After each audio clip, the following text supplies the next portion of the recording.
दर्शकों, अब चौपाई नंबर 2 पर आते हैं।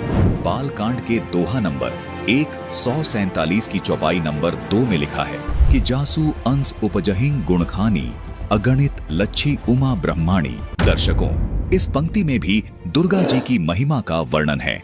कहा है जिनके अंश से अर्थात दुर्गा जी के अंश से अगणित लक्ष्मी, पार्वती और ब्रह्माणी त्रिदेवों की शक्तियां अर्थात तीनों देवताओं की पत्नियां उत्पन्न होती हैं।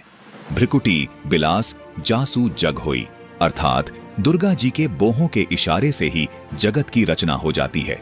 अब इस दोहे की ये जो पंक्ति है जिसमें लिखा है कि राम बाम दिसि सीता सोई, यहाँ पर सीता जी का श्री राम जी के बाएं भाग में बैठने का वर्णन है। दर्शकों, यहाँ सीता जी का जिक्र केवल उदाहरण के तौर पर किया गया है।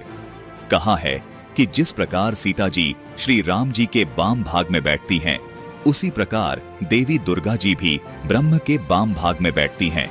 ऊपर वाली इस चौपाई में दुर्गा जी द्वारा ब्रह्म के बाएं भाग में बैठने की बात कही गई है और इस पंक्ति में राम के बाएं भाग में सीता जी के बैठने की बात कही गई है। इसी प्रकार ब्रह्मा जी के बाएं भाग में सावित्री जी बैठी होती हैं और शिव जी के बाएं भाग में पार्वती जी बैठी होती हैं।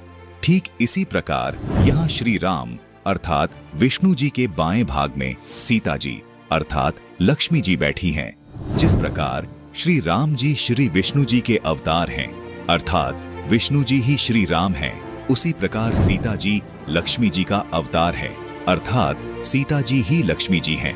सीता जी को दुर्गा जी नहीं कह सकते क्योंकि सीता जी अर्थात लक्ष्मी जी तो दुर्गा जी अर्थात जगमूला से उत्पन्न होती है।